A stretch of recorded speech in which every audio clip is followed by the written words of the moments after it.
When we talk about AI, it feels like there are only two options, right? It's either this amazing utopia just around the corner, or it's the end of the world as we know it. But what if both of those are wrong? What if the real story is something completely different and our own past is actually blinding us to what's happening right in front of our faces? So let's start with this idea from investor Cathie Wood. She says that when it comes to AI, we are right back in 1996. Think about that. We are at the very, very beginning of this whole thing. And just like with the internet back then, most people don't quite see the scale of what's coming. But here is the massive difference, the twist that changes everything. The internet, it took, a decade to really go from a thing for nerds to being everywhere?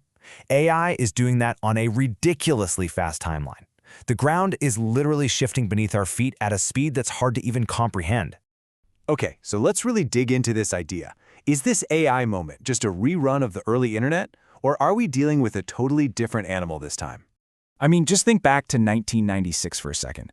The internet was this niche thing. Amazon was a tiny startup slinging books out of a garage. Google wasn't even a thing yet. It took a solid 10 years to really hit the mainstream. Now, compare that to AI.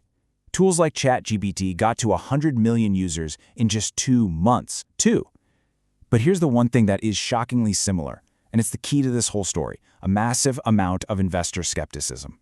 And all that skepticism, all that fear, it creates something the market calls the wall of worry. And believe it or not, this fear among the people with the money is shaping the future of AI in ways that most of us just don't see. To get why they're so worried, you have to remember the dot-com crash. In 1999, it was a frenzy. People were throwing cash at anything that had a .com at the end of its name. And then, poof. Between 2000 and 2002, it all came crashing down.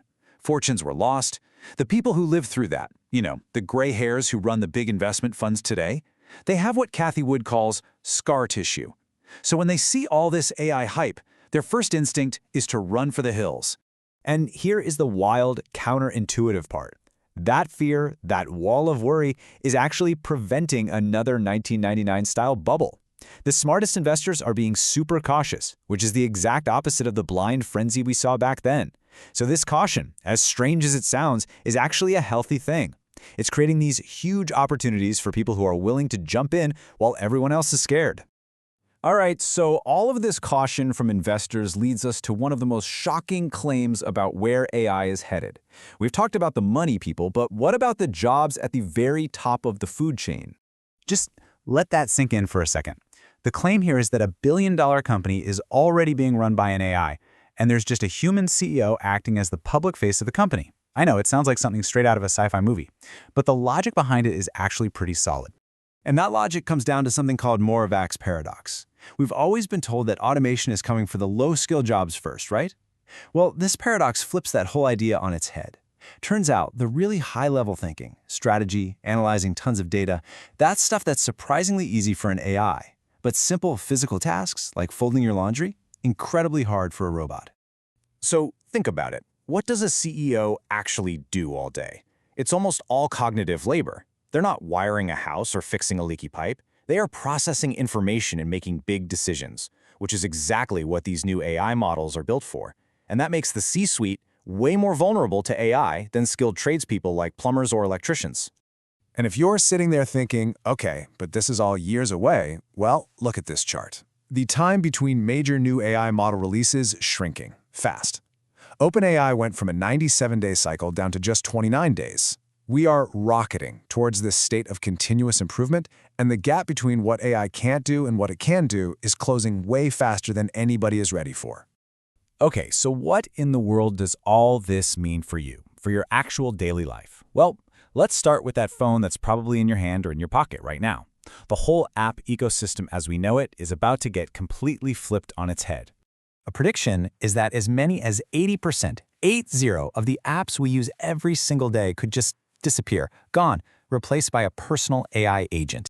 So how does that even work? Well, instead of opening a dozen different apps for a dozen different tasks, you'll just talk to one single AI agent that knows you inside and out. For instance, instead of opening a fitness app to log your meals, your agent just knows. It knows your goals, it sees your schedule, it knows what you eat. It tracks all of it for you automatically. Suddenly, that single-purpose app is just pointless. Now, not everything is going to vanish. The apps that are most likely to stick around are the ones that connect to the physical world.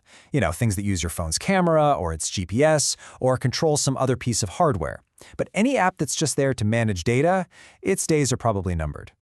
So if the CEO's job is on the line and the App Store is about to get a major cleanup, what does the future even look like? What's actually left after all this change? Well, here's a fascinating idea to chew on.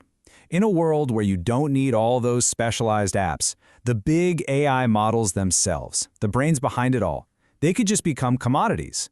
We're kind of seeing it already. A new model comes out, it feels like magic for about 5 minutes, and then the next one comes out that's even better. As they keep leapfrogging each other, their individual value might actually go down over time. Which leaves us with this one last, really critical question. In a world where apps are gone and the AI models are basically interchangeable, what is the one thing that's actually still valuable? The answer? Well, it probably lies in the things that AI can't just replicate. Things like our own unique data, our trusted relationships, and raw human creativity.